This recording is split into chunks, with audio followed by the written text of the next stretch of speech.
तो उल्काओं के अध्ययन से हमें यह पता चला है कि ग्रह या दूसरे खगोलीय पिंड एक ही जैसे घने और हल्के पदार्थों का मिश्रण है। कुछ हैवी मटेरियल है, कुछ लाइट है, और बहुत से ग्रहाणुओं के एकत्रित होने से ग्रह बने, और पृथ्वी भी ऐसे ही बनी जैसे बाकी स्पेस के प्लैनेट्स बने।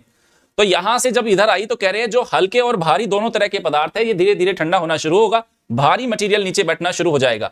तो जो ये आज से लगभग 4.5 अरब साल पुरानी पृथ्वी है, वो आज इस फॉर्म में धीरे धीरे बहुत सारे प्रोसेस काम कर रहे हैं। ये फायरबॉल थी, फिर इससे पूरा 2.5 बिलियन 230 करोड़ साल पहले कुछ ऐसे फॉर्म में आई, और आज पृथ्वी हमारे इस फॉर्म में है।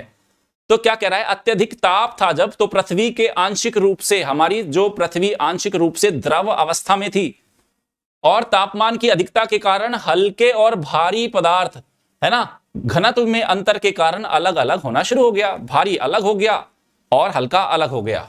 ठीक है, तो इसी पृथक्करण से जो भारी पदार्थ है जैसे लोहा है और निकिल है, वो पृथ्वी के केंद्र में चले गए। ये अर्थ है ना बेटा, अर्थ।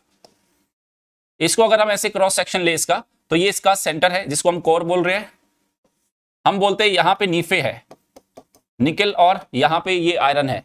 ओके, तो इसने कहा जो ये नीचे क्यों गया, ये कैसे, ये प्रोसेस ऑफ डिफरेंशिएशन हुआ। तो भारी पदार्थ नीचे चला गया, हल्का पदार्थ ऊपर वाली लेयर में रहा। तो हल्के पदार्थ पृथ्वी की ऊपरी सतह या ऊपरी भाग पर चले गए, और भारी पदार्थ चला गया इसके सेंटर में। समय के साथ साथ और ठंडा हुआ, है ना, ठंडा हुआ, ठोस रूप में परिवर्तित हो। तो ऊपर वाली लेयर सबसे पहले ठंडी हो गई, नीचे अभी भी क्या है, टेम्परेचर ज्यादा है, हीट ट्रैप्ड है अंदर। ओके, तो अंत तो गतवा पृथ्वी की भूपरपटी बन गई, सबसे ऊपर हार्ड बन गया, सबसे ऊपर वाला हार्ड है। हल्के और भारी घनत्व वाले पदार्थों के पृथक होने की इसी प्रोसेस को हमने प्रोसेस ऑफ डिफरेंशिएशन बोला है। प्रोसेस ऑफ डिफरेंशिएशन, जिससे हैवी आपका जो पदार्थ है वो नीचे, और जो लाइट है वो आपका ऊपर आया। समझ गए ये बात? ये कहानी समझ में आई या नहीं?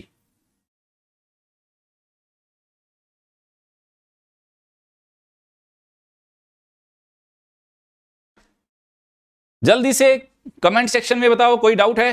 कोई डाउट नहीं है?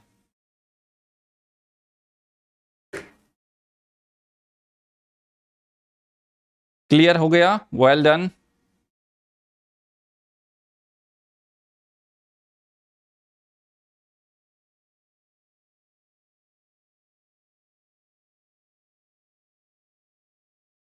ठीक है,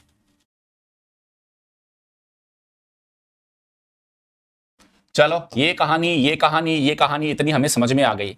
अब कहता है कि पृथ्वी धीरे धीरे धीरे धीरे धीरे धीरे धीरे धीरे ठंडी हो रही थी, है ना, पृथ्वी धीरे धीरे धीरे धीरे ठंडी हो रही थी।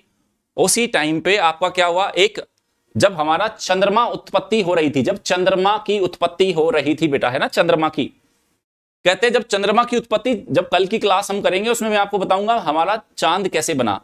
तो जब चंद्रमा की उत्पत्ति हो रही थी, पृथ्वी पर एक भीषण संघात हुआ, अटैक, एक जाइंट इंपैक्ट हुआ। जाइंट इंपैक्ट कैसे, ये लो, कोई पिंड आके अर्थ से टकराया। जैसे ही ये वापस आके टकराया, फिर से अचानक से टेम्परेचर बढ़ गया अर्थ का,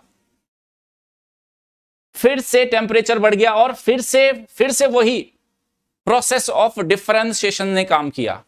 तो ये क्या कह रहा है, ये देखो, चंद्रमा की उत्पत्ति के दौरान एक जाइंट इंपैक्ट के कारण पृथ्वी का तापमान पुनः बढ़ा, फिर से एनर्जी उत्पन्न हुई, और फिर से डिफरेंशिएशन का सेकंड फेज शुरू हुआ, और धीरे धीरे फिर से ठंडा होना शुरू हुई, और पृथ्वी के पदार्थ अनेक परतों में जाके जमा होने लगे, बहुत सारी लेयर्स बन गई।